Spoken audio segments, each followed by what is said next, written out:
irmãos para abrirem suas Bíblias na Epístola de Paulo aos Efésios, capítulo 5, versículo de número 22 ao versículo de número 30. Nós queremos trazer uma mensagem esta noite. Estamos neste culto de adoração ao Senhor nosso Deus. Aleluia, Senhor. Mas a mensagem ela é voltada para a família. Porque a família, como eu já falei outras vezes para os irmãos, a família tem sido alvo das ações do inimigo.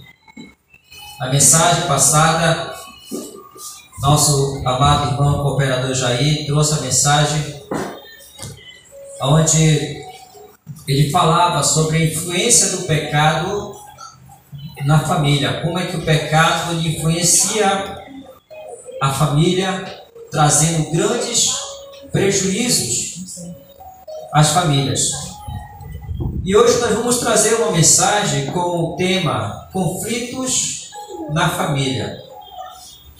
Porque a família do século XXI ela vem sofrendo muitos conflitos, o que é muito comum haver conflito entre as famílias, mas nós precisamos aprender de que maneira nós podemos intermediar esses conflitos entre pais e filhos, entre os cônjuges e até mesmo evitarmos esses conflitos maiores. Epístola de Paulo aos Efésios, capítulo 5, versículo 22 ao versículo 30, diz assim a palavra do Senhor: Vós, mulheres, sujeitai a vossos maridos como ao Senhor, porque o marido é a cabeça da mulher, como também Cristo é o cabeça da igreja, sendo ele próprio salvador do corpo. De sorte que, assim como a igreja está sujeita a Cristo, assim também as mulheres sejam em tudo sujeitas ao seu marido.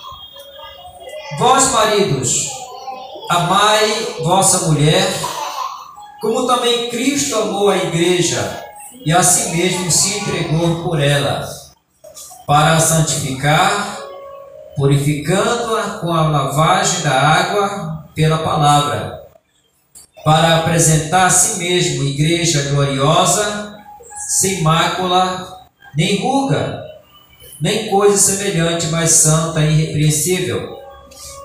Assim deve os maridos amar a sua própria mulher como a seu próprio corpo. Quem ama a sua mulher, ama-se a si mesmo. Porque nunca ninguém aborreceu a sua própria carne, antes a alimenta e sustenta, como também o Senhor a igreja, porque somos membros do seu corpo. Louvado seja o nome do Senhor. Amém. Então, meus amados, os conflitos familiares, eles vêm desde tempos imemoráveis. No Éden, antes da queda, havia um ambiente perfeito, harmônico e amoroso. Mas o casal, ouvindo o tentador, perdeu a doce comunhão com Deus, e a consequência ela não poderia ser outra, senão o início de sérios conflitos familiares. Mas a boa nova para os nossos dias, e que a palavra de Deus ela nos orienta, é que nós devemos saber da possibilidade em Cristo de equacionarmos os problemas que às vezes afetam a família cristã. Então, meus amados, o primeiro ponto que eu quero abordar com os irmãos é o desentendimento entre os cônjuges, que é por onde começam os grandes conflitos. E por que esses conflitos, eles começam, exatamente porque há temperamento diferente entre os cônjuges. É difícil duas pessoas elas falarem a mesma língua. E, geralmente alguém pode ter um temperamento diferente um do outro, e isso gerar sérios conflitos no meio familiar, né?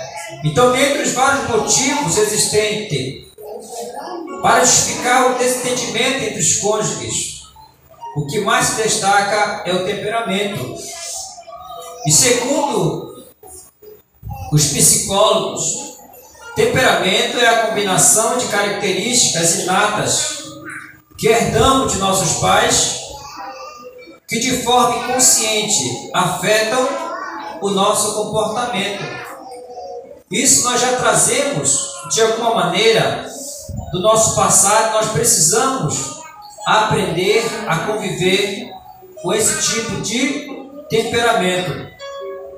De acordo com o conceito popular, podemos dizer que o temperamento é a maneira própria pela qual reagimos aos diversos estímulos e situações que nos apresentam cotidianamente. Então, cada um de nós vamos reagir de uma maneira diferente em certas situações. Vai depender muito do nosso temperamento. Mas pelo amor podemos e devemos, vencer todas as nossas diferenças, a fim de que tenhamos um casamento feliz. E aí nós precisamos abrir mão, muitas das vezes, de algumas prerrogativas que nós achamos interessantes para nós. Se nós temos um temperamento forte, nós devemos buscar em Deus força para mortificarmos este temperamento em cada um de nós, para não ferirmos os nossos cônjuges, para não ferirmos a pessoa com quem nós amamos. E a palavra de Deus, ela diz que nós devemos amar o nosso próximo como a nós mesmos. Não há ninguém mais próximo do que nós, do que nosso cônjuge, do que aquela pessoa que convive com nós, os nossos filhos, as pessoas que estão no nosso lar. Porque nós devemos trazer para dentro do nosso lar essa harmonia que tanto pregamos. Devemos trazer para dentro de nossas casas o amor, o carinho, e isso deve ser de acordo com a palavra de Deus. Mas existem alguns fatores que trazem conflitos para os lares, e são diversos esses fatores que desencadeiam conflito no lar. Eu quero listar aqui pelo menos 4 fatores que podem desencadear conflito nos lares. Eu gostaria que você atentasse, para esses fatores, para que nós possamos então viver uma vida de paz. Um dos primeiros fatores que contribuem para os conflitos nos lares é a falta de confiança. O casamento só tem sentido quando ele é estabelecido na base da confiança. Amém. Do amor verdadeiro. Porque segundo Paulo escrevendo aos 1 Coríntios, capítulo 13, versículo 6, o amor, ele folga com a verdade. Então, quando há verdade, quando há transparência no casamento, esse casamento ele passa a ter uma estabilidade maior.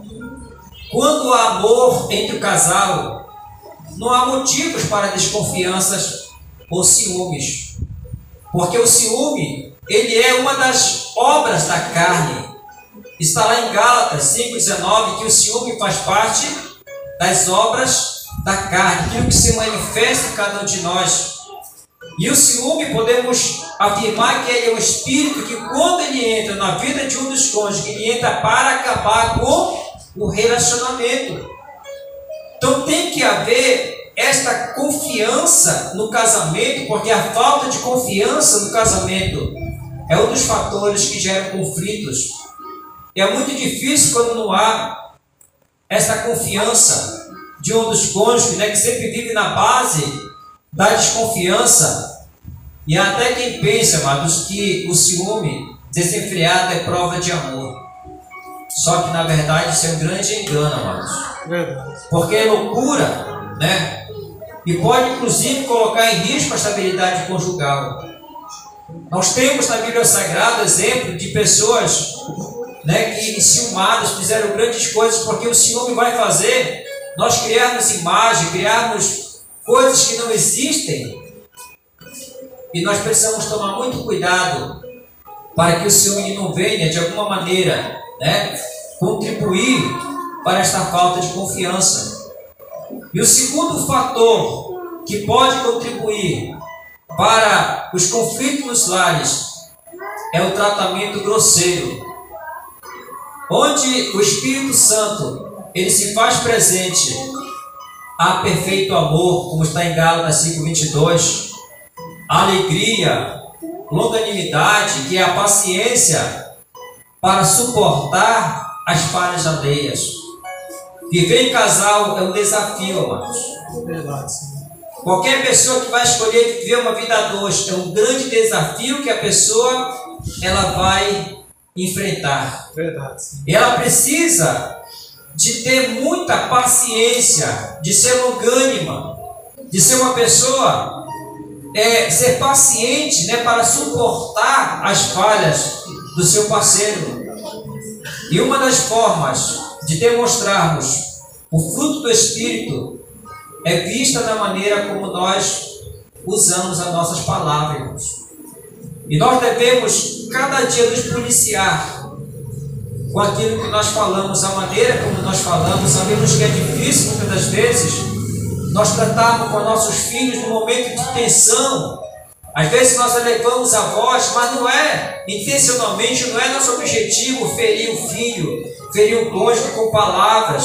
É porque às vezes o momento é difícil e nós precisamos tomar esse cuidado, amados, para que palavras grosseiras não venham ferir pessoas a quem tanto nós amamos. É verdade. Isso é algo que nós devemos prestar muita atenção, né?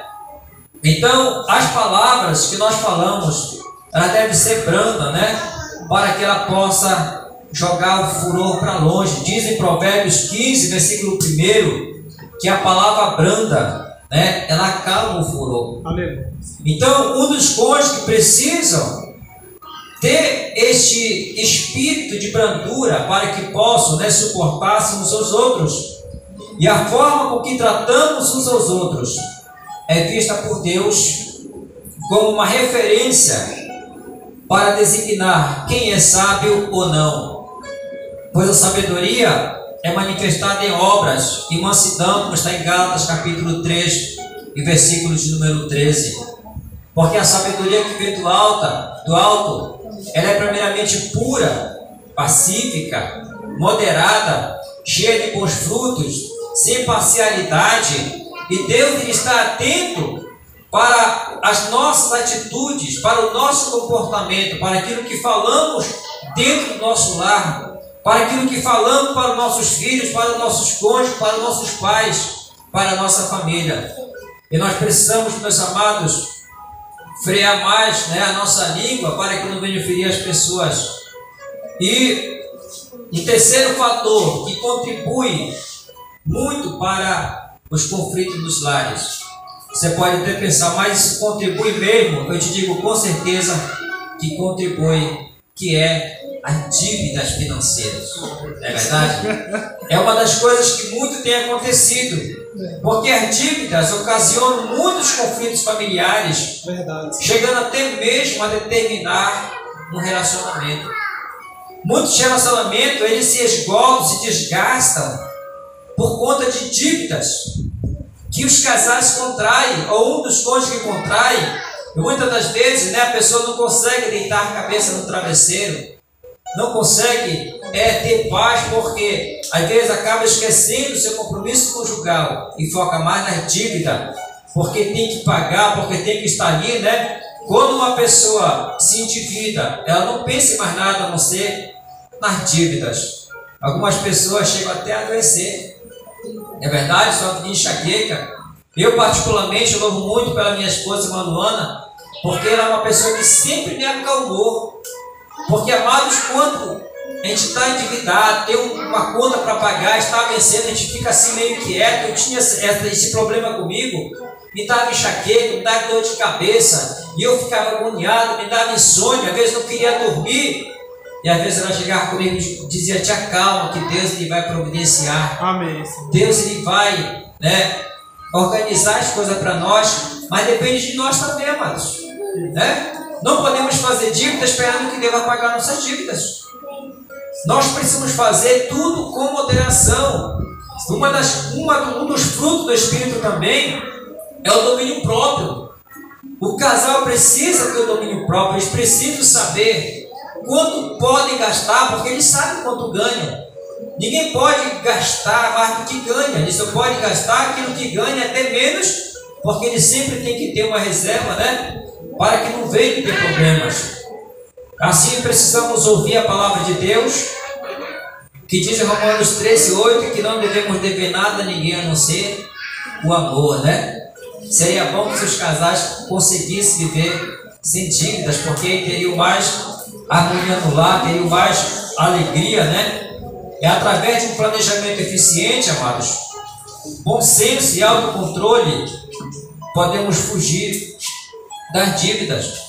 E a palavra de Deus, ela nos traz um conselho, e eu quero deixar para os irmãos esse conselho, que está no livro de Provérbios, capítulo 11, e o versículo de número 15. Eu gostaria que, se você pudesse acompanhar aí, Provérbios, capítulo 11, e o versículo de número 15, há uma palavra, né, que nós devemos atentar muito para isso, porque a palavra de Deus, ela é a nossa regra de conduta, e ela vai nos dar conselhos sábios, para que nós possamos seguir esses conselhos, e evitarmos esses tipos de problemas no nosso lar, na nossa família. Provérbios capítulo 11, versículo 15, diz assim: quem fica por fiador, certamente sofrerá, mas o que aborrece a fiança, esse estará seguro. Olha o conselho para nós, né? Se esse conflito no lar está sendo ocasionado por dívidas, vamos seguir então o conselho da palavra de Deus, que nos orienta nesta noite, né? Para que nós possamos obedecer. Aí em Provérbios capítulo 22, nós temos mais um conselho ainda do sábio Salomão, que ele vai nos aconselhar, dizendo o seguinte, no capítulo 22, versículo 7: o rico domina sobre os pobres, o que toma emprestado é servo do que empresta. Então, amados, se nós fazemos isso, nós vamos ter problemas, né?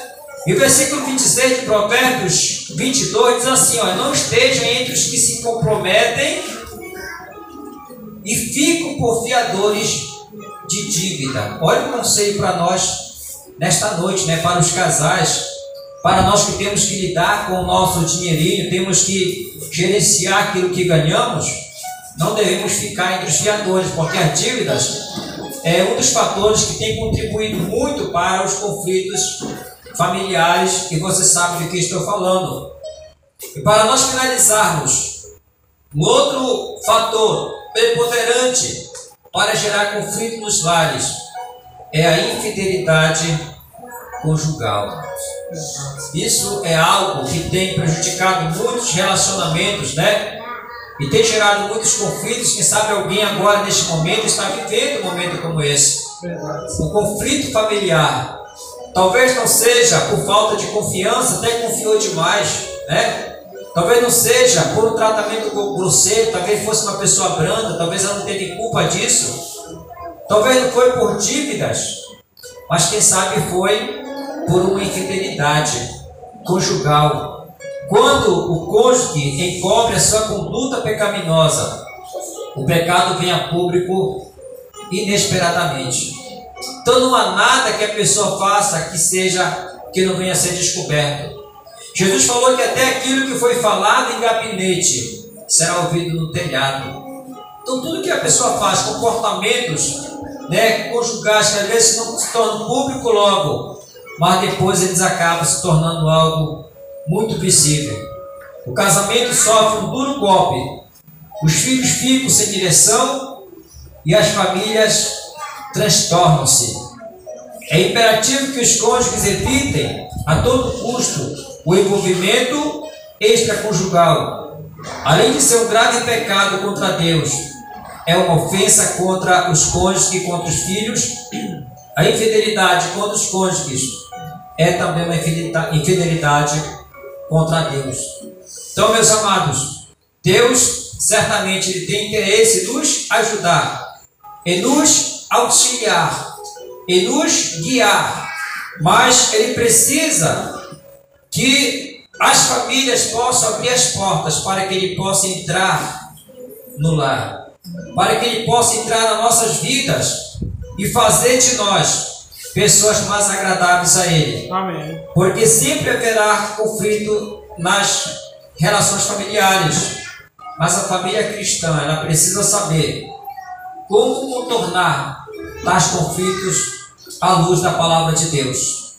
Com amor verdadeiro no coração, poderemos não somente vencer, mas igualmente evitar os conflitos. Basta ter Jesus como hóspede de nosso lar. Aleluia. E dizer, como diz aquele hino: entra na minha casa, entra na minha família, mexe com a minha estrutura, começa a mudar. Amém, amados? Amém. E nós vamos orar neste momento. E você vai abrir a porta do teu lar para que Deus ele possa entrar. Ele possa evitar os conflitos que podem desencadear em coisa mais séria. Porque a nossa família, ela precisa estar guardada por Deus. Ela precisa estar protegida por Deus. E diz o apóstolo Paulo que quando a nossa vida ela está escondida em Cristo, o diabo não a pode tocar. Se você colocar a tua família nas mãos de Deus, se você disser: Senhor, a partir deste momento, Tu és o dono da minha casa. Aleluia. Tu pode entrar, Tu pode reinar, Tu pode habitar no meu lar. Todos os conflitos, eles serão eliminados. E nós sabemos que Deus, Ele não é Deus de confusão, mas é Deus de paz, é Deus de harmonia, é o Deus que faz tudo em nossas vidas. Amém, meus amados? Amém.